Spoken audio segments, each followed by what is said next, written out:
என்னம்மா அமைதியா இருக்கீங்க? இல்ல, கல்யாண ஏற்பாடுகள் எல்லாத்தையும் செய்யணும். நாளும் நெருங்கிட்டே இருக்கு. அதான் அத பத்தி உன்கிட்ட சொல்லலாமேந்தா. அம்மா நான் ஒன்று சொல்லட்டுமா? தயவு செஞ்சு ஸ்ருதியை கூப்பிடுங்கம்மா. ஸ்ருதியை கல்யாணத்துக்கு கூப்பிடாம அப்படி என்னம்மா கல்யாண வேலை பாக்குறது? அவளையா? எனக்கு சாப்ப விட்டுட்டு போனவள நான் எப்படிடா கூப்பிடுறது? அன்னைக்கு வீட்டை விட்டு போனதுமே நான் அவ இனிமே இல்லைன்னு முடிவு பண்ணிட்டேன்.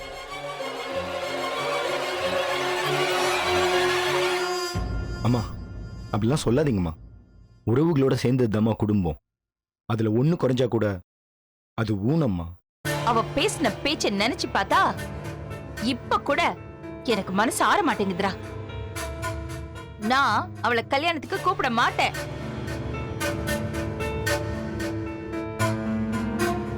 இல்லம்மா, நீங்க தான் கூப்பிடணும். நீங்க கூப்பிடலன்னா நானும் வரமாட்டேன். ஒரு கல்யாணமும் சாவும் தாம்மா உறவுகளை ஒண்ணு சேர்த்து வைக்கும். 1000 கோவம் இருக்கட்டுமா, நீங்க கூப்பிடணுமா, அதாம்மா முறை. அவளை கூப்பிடுங்கம்மா. மத்த எல்லா வேலையும் நாங்க பாத்துக்கிறோம்மா. பாரதி, அகில் கிட்ட அப்பா கிட்ட யார்கிட்ட வேணாலும் கேளுங்கம்மா. ஸ்ருதி இல்லாம இந்த கல்யாணம் நடக்கிறத யாருமே விரும்ப மாட்டாங்கம்மா. அதே மாதிரி நீங்க கூப்பிடாம வேற யார் கூப்பிட்டாலும் ஸ்ருதி கண்டிப்பா வரமாட்டான்.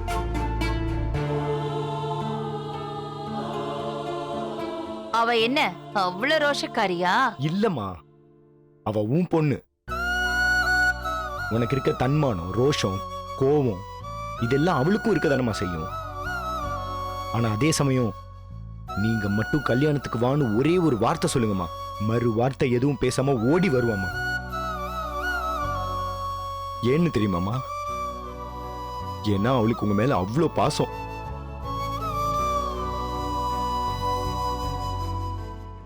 நான் கூப்பிட மறுத்தேன்னா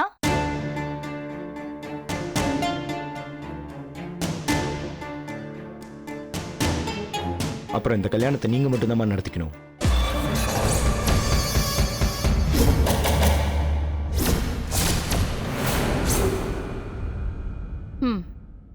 சரி, கூப்பிடுறேன்.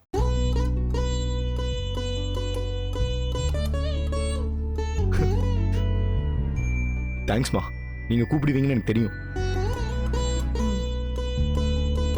வரமா.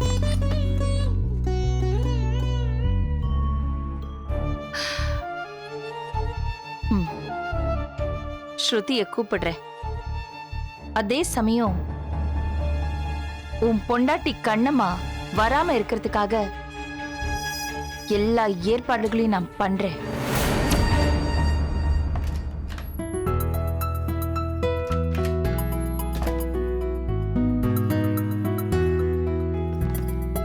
மாமா, காஃபி டீ லேட்டா.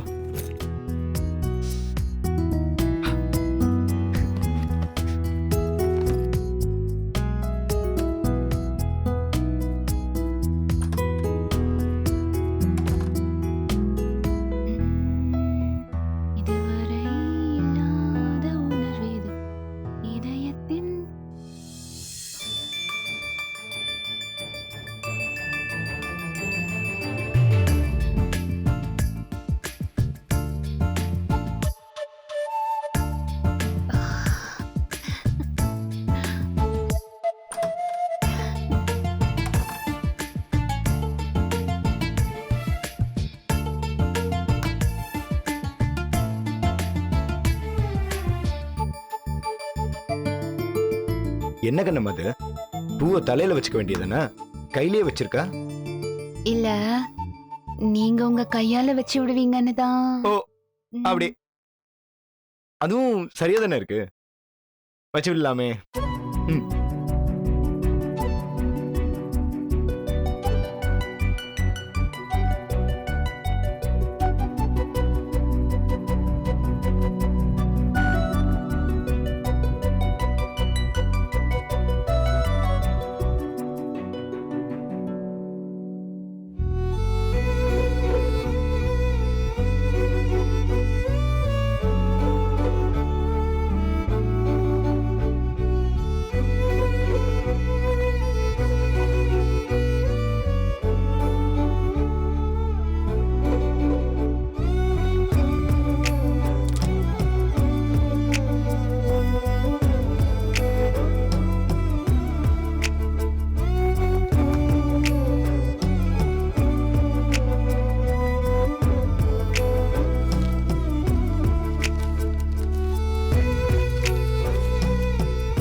என்னாச்சு பாரதி மாமா? என் வாழ்க்கையில நீ கிடைச்சது எவ்வளவு நல்ல விஷயம் தெரியுமா? நீ மட்டும் இல்லாம போயிருந்தா என்னோட வாழ்க்கை என்ன இருக்குன்னு கொஞ்சம் யோசிச்சு பாரு. அப்பா, நினைச்சாலே பயமா இருக்கு. இன்னைக்கு என் பாரதி மாமாவுக்கு என்னாச்சு? ரொம்ப அன்பா இருக்கீங்க. அம்மா ஸ்ருதிய கல்யாணத்துக்கு கூப்பிடுறேன்னு சொல்லிட்டாங்க. அப்படியா? சூப்பர் மாமா, ரொம்ப சந்தோஷமான செய்தி சொல்லிருக்கீங்க. கல்யாணம்னா பிரிஞ்ச 4 உறவுகள் ஒண்ணு சேரணும். உனக்கு ஒண்ணு தெரியுமா? இதேதான் நான் அம்மா கிட்டயும் சொன்னேன். நான் என்ன நினைக்கிறேனோ அது அப்படியே நீயும் நினைக்கிற கண்ணம்மா. அப்படி இல்ல பாரதி மாமா, நம்ம 2 பேருமே எப்பவுமே நல்லதுதான் நினைப்போம். அதனாலதான் கெட்டது தன்னால நம்மளை விட்டு விலகி போயிடுது.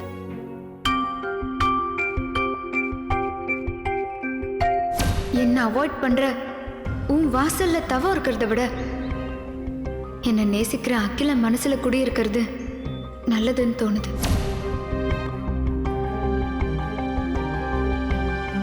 ஆமா, நம்மளை விட்டு கெட்டது தன்னால விலகி போயிடும். உனக்கு ஒண்ணு தெரியுமா கண்ணம்மா? இன்னைக்கு நான் நிறைய விஷயங்களை முடிவு கொண்டு வந்திருக்கேன். அது எல்லாத்துக்குமே நீ என் கூட இருந்ததுனால தான் நடந்துச்சு. நாளே ஒண்ணுமே இல்ல பாரதி மாமா, சும்மா உங்களுக்கு அப்படி தோணுது. நான் ஒன்னு சொல்லவா? நான் இல்லனா நீங்க இன்னும் நல்ல வாழ்க்கை வாழ்ந்திருப்பீங்க. இல்ல கண்ணம்மா, நான் மட்டும் உன்னை காதலிக்காம இருந்திருந்தா அந்த அஞ்சலி என்னை பாடாப்படுத்திருப்பா. இந்நேரம் இந்த குடும்பமான வீதிக்கு வந்திருக்கும். என்ன மாமா அப்படி பாக்குறீங்க? உனக்கு மானசீகமா நன்றி சொல்லிட்டு இருக்கேன். அட போங்க பாரதி மாமா, நான் ஒரு ஆள்னு ரொம்ப மரியாதை கொடுத்துட்டு இருக்கீங்க. கண்ணம்மாங்கிறவ ஒண்ணுமே கிடையாது, 0. ஆனா பாரதி கண்ணம்மாதான் சரி கெத்து. அவ முன்னால யாரும் ஒண்ணும் பண்ண முடியாது. ஸ்ருதியா நீ வீட்டுக்கு வந்தா நிறைய மாற்றம் இருக்கும் பாரதி மாமா. அவங்கள அம்மா அழைச்சதும் அவங்க இந்த வீட்டுக்கு வரன்றதே பெரிய மாற்றம் தான். இந்த வீடு பழைய நிலைமைக்கு வந்தா நான் ரொம்ப சந்தோஷப்படுவேன். அதுதான் என் பிரார்த்தனையும். ஸ்ருதியை ஏத்துக்கிட்ட மாதிரி கண்டிப்பா அம்மா ஒரு நாள் ஒன்னையும் ஏத்துப்பாங்க.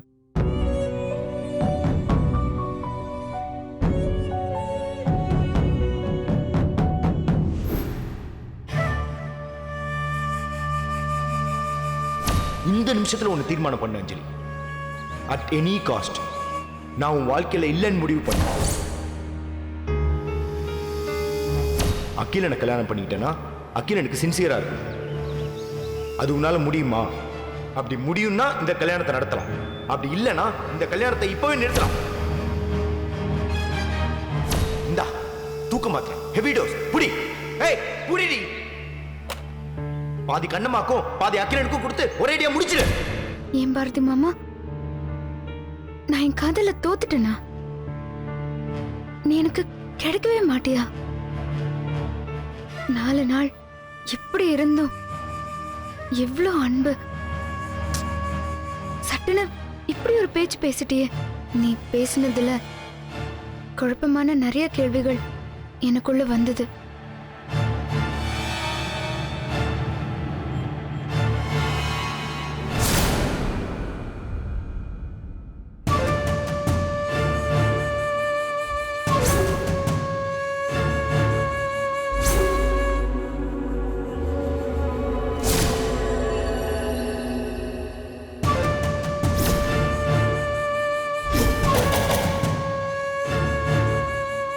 என்னதான் குழப்பமா இருந்தாலும் நான் வாழ வேண்டிய வாழ்க்கைய அந்த கண்ணம்மா வாழ்றா. அவளை நான் வாழ விட மாட்டேன். கல்யாணம் வரைக்கும் உன் திசை பக்கமே திரும்ப மாட்டேன். இங்க பாரு, இந்த மாதிரி ஒரு நல்லவளை நீ பார்க்கவே முடியாது பாரதி மாமா. அகில மேல எனக்கு எந்த அபிப்பிராயமும் கிடையாதுதான். ஆனாலும் அகிலம் கூட அப்படியே நெருக்கமா இருக்க போறேன். என் சொல்ல நீ நம்பணும். உள்ளுக்குள்ள இருக்கிற பயம் போகணும். அதுக்காக நான் நடிப்பேன், ரொம்ப சிறப்பா நடிப்பேன். மத்தபடி நீ இன்னைக்கு பேசினதெல்லாம் அடியோட மனசுல இருந்து அழிச்சிட்டேன் பாரதி மாமா. என் மனசெல்லாம் கிராமத்து வீதியில நீயும் நானும் உன்னை கை கோர்த்து நடந்ததுல தான் இருக்கு.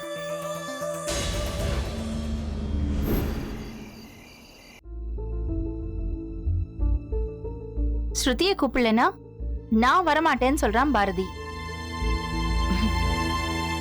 பாரதி வரலனா இவரும் வரமாட்டாரு. அத அகிலனும் ஏத்துக்க மாட்டான். கல்யாணம் நடக்கணும்னா ஸ்ருதி மேல இருக்கிற கோவத்தை நாம விட்டு கொடுக்கணும்.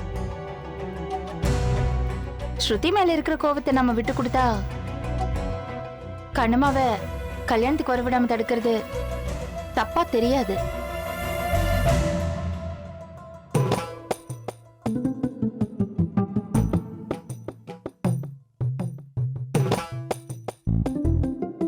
Too much of U-turns-ஆ இருக்கே. சித்தி ரொம்ப கன்ஃபியூஸ் ஆயிருக்கோ? இப்போ போய் பேச்சு கொடுக்கலாமா?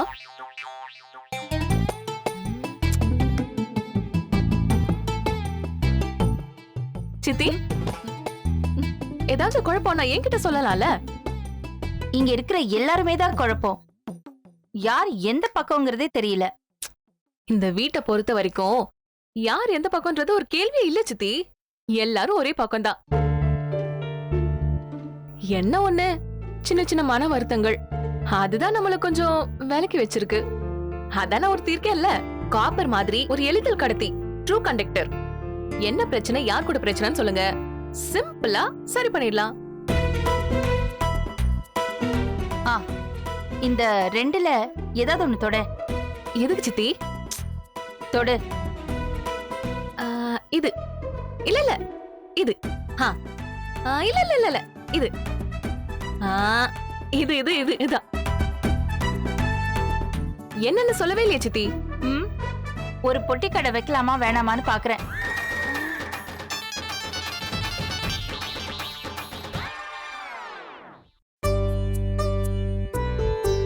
பா, டேய் என்னடா அன்னைக்கு என்னமோ மூட் அவுட்ல இருக்கேன்னு தான் 2 பெக்கு போட்டுக்கன்னு பர்மிஷன் கொடுத்தேன். இன்னைக்கு அதையே சாக்கா வச்சுட்டு குடிக்கலான்னு வந்தியா? முதல்ல இடத்த காலி பண்ணு. பா, நான் உன்ன மாதிரி நினைச்சிட்டியா? மது வீட்டுக்கும் நாட்டுக்கும் மற்றும் உயிருக்கும் கேடுன்னு மனசுக்குள்ள ஒரு டிஸ்க்ளைமர் கார்டே போட்டு வச்சிருக்கேன். என்ன போய் சந்தேகப்படுறிய? என்னப்பா நீ? வாடா யோகியா. சரி, அப்ப எதுக்கு இங்க வந்த? அப்படி கேளுங்க. பாட்டில தூக்கிட்டு குடிக்க வந்தீங்கல்ல, அப்ப என் கல்யாண இன்விடேஷனை யாராருக்கு கொடுக்கணும் லிஸ்ட் தரேன்னு சொன்னீங்களே, அதை கேட்டு எழுதிட்டு போலான்னு வந்தேன். Is it? அப்படியா சொன்ன? இது எத்தனாவது ரவுண்டு? டேய், குடிக்கும் போது கணக்கெல்லாம் வச்சுக்க கூடாதுடா. அதனால எத்தனாவது பெக்குன்னு ஞாபகம் இல்ல. சரிதான், உங்க ஃப்ரெண்ட் லிஸ்ட்லாம் சொல்லுங்க. டேய், அது எப்படிடா அவ்வளவு ஈஸியா சொல்ல முடியும்? அது ஒரு பெரிய லிஸ்ட். அப்பாவோட அபிஷியல் பேஜ்ல ஒரு லிஸ்ட் இருக்கும். அப்புறம் காலேஜ் பேட்ச் 92 பேட்ச்ல ஒரு லிஸ்ட் இருக்கும். ஓகே. அப்புறம் ட்விட்டர்ல ஃபேஸ்புக்ல ஒரு லிஸ்ட் இருக்கும். இப்போ இத நோட் பண்ணிக்க. ஓகேயா? ஓகே. ஏய் இரு இரு, என்னைய அப்படி முறைக்கிற? இதுக்கு எனக்கு எந்த சம்பந்தம் இல்ல. அவன் தான் குடிச்சிட்டு இருக்கான். 4th back. மா, அப்பா போய் சொல்றாருமா. கல்யாண இன்விடேஷன் கொடுக்கிறதுக்கு லிஸ்ட் கேட்க வந்தம்மா. சத்தியமா நான் குடிக்கலம்மா. பா, ஏய் இரு இரு இரு ப்ளீஸ். ஏதோ ரிலாக்ஸ்டா இருக்கணுமேன்னு ஒரு 2 பேக்கு. போதும், வாய் மூடுங்க. உங்க 2 பேரையும் பார்த்தா அப்பா மக மாதிரியா இருக்கு. ஐயோ, எல்லாம் என் தலை எழுத்து. இது பார், இனிமே அவர் குடிக்கிற இடத்துக்கு வரக்கூடாதுன்னு சொல்லிருக்கேன்ல, எதுக்குடா வந்த இப்போ? மா, சத்தியமா நான் குடிக்க வரலம்மா. இன்விடேஷன் லிஸ்ட் கேட்க தான் வந்தேன். அவர் தான் சொல்ல மாட்டேங்கிறாரு. அட்லீஸ்ட் நீயாவது சொல்லுமா, சீக்கிரம் சொல்லு. அட போடா, உன் கல்யாண விஷயத்துல நான் ஏற்கனவே ரொம்ப கன்ஃபியூஷன்ல இருக்கேன். இதுல நீ வேற. சரி, நான் அப்பா கிட்ட கொஞ்சம் பேசணும். நீ போ. பா, செத்தடி. போடா. சௌந்தர்யா உட்கார்.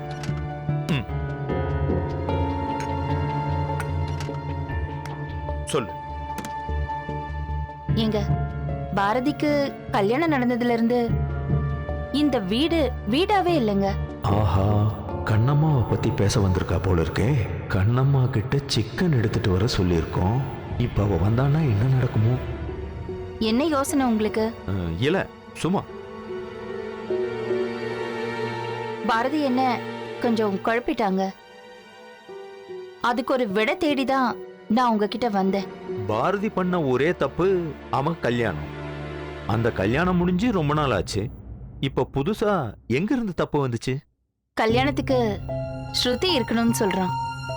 இத பாரதி சொல்லணும்னு அவசியம் இல்ல சௌந்தர்யா. ஸ்ருதிய கூப்பிடாம நாம எப்படி கல்யாணத்தை நடத்த முடியும் சொல்லு?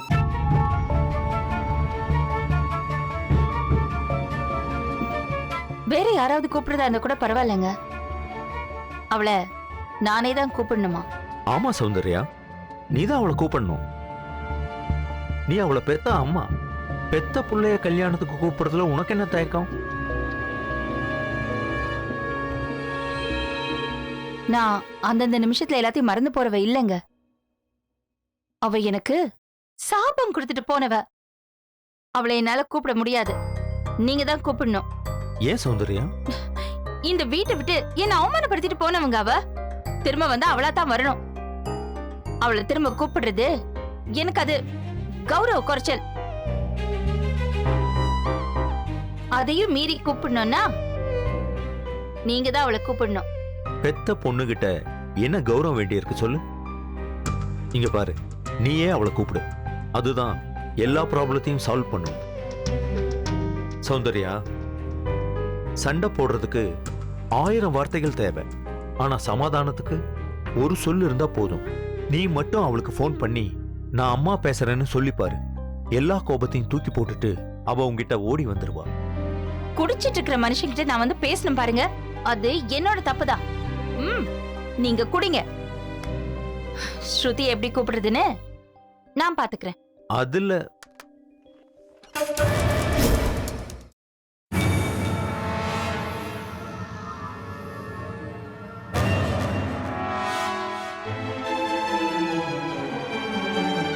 ஹலோ, நைட் ஃபுட் ஹோம் டெலிவரியா?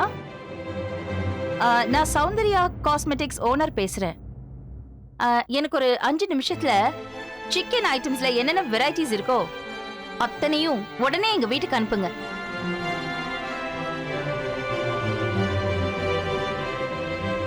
ஒரு போன் அடிச்சா சாப்பாடு வீடு தேடி வரப்போகுது. யாரோட தயவையும் கேட்டுக்கிட்டு நிக்க வேண்டிய அவசியம் இல்ல. ஏய், என்ன கண்ணம்மா, விடுமா கண்ணம்மா. வேலைக்காரங்களை எடுக்க சொல்லலாம், விடு. அது ஒண்ணும் இல்ல கண்ணம்மா. சித்திக்கு உன் மேல கோவம்லாம் இல்ல. சித்தி ஆல்ரெடி ஒரு கன்ஃபியூஷன்ல இருக்காங்க. 2 விரலை காட்டி ஏதாவது ஒன்னு தொடுன்னு சொன்னாங்க. அப்பவே நினைச்சேன் மனசுக்குள்ள ஏதோ ஒன்னு புகஞ்சிட்டு இருக்குன்னு. ஆனா ஒண்ணு, கண்ணம்மா சித்தப்பா உங்க 2 பேருக்கும் சேர்த்து சொல்றேன். அகிலன் கல்யாணம் வரைக்கும் சித்திய கொஞ்சம் அனுசரிச்சு தான் போகணும். ஆமாமா, 2 பசங்க மேலையும் கோபம். காணா குறைக்கி பிடிக்காத பொண்ண கல்யாணத்துக்கு கூப்பிடணும். இந்த மொத்த கோபத்தையும் யார்கிட்ட காட்டணும்னு தெரியாம தான் உன் மேல காட்டுறா. தயவு செஞ்சு இதை மனசுல வச்சுக்காத. அவ சார்பா உங்ககிட்ட நான் மன்னிப்பு கேட்டுக்கிறேன். ஐயோ மாமா, பெரிய வார்த்தையெல்லாம் பேசுறீங்க. நீங்க எதுக்கு மன்னிப்பு கேட்கணும்? எங்க வீட்ல எங்க அப்பாவை தவிர யாருமே என்ன ஒரு பொண்ணா கூட மதிச்சதில்ல. ஆனா இங்க அத்தையை தவிர எல்லாரும் என்ன வீட்ல ஒருத்தியா ஏத்துக்கிட்டீங்களே, அது எவ்வளவு பெரிய கொடுப்பன. அது நினைச்சு பாக்குறப்போவே அத்தையோட கோவம் ரொம்ப சின்ன விஷயம்தான் மாமா. நான் ரொம்ப சந்தோஷமா தான் இருக்கேன். உனக்கு ரொம்ப பெருந்தன்மையான மனசு கண்ணம்மா. இந்த மனசுக்காகவே நீ ரொம்ப நல்லா இருப்ப. சித்தப்பா, சில உண்மைகளை நான் சொல்ல ஆரம்பிச்சேனா அவ்வளவுதான், சித்தி அவுட்டு. அந்த மட்டன் சுக்கவை இன்னும் கொஞ்சம் வெயிடி, அந்த சாம்பார் இன்னும் 2 கரண்டி ஊத்துன்னு கேட்டு கேட்டு வாங்கி சாப்பிடுறதெல்லாம் கண்ணம்மாவோட கை பக்குவன்னு சொன்னா என்ன ஆகும்? ஐயோ அறிவு, அது மட்டும் சொல்லிடாத. அப்புறம் சமைச்சு கொடுக்கற பாக்கியம் கூட எனக்கு இல்லாம போயிடும். அதெல்லாம் சொல்ல மாட்டேன் கண்ணம்மா. அது நானே எனக்கு வச்சுக்கிற ஆப்பில்ல. அப்போ உணவு விஷயத்துல 100% கண்ணம்மா இந்த வீட்ல பாஸ்.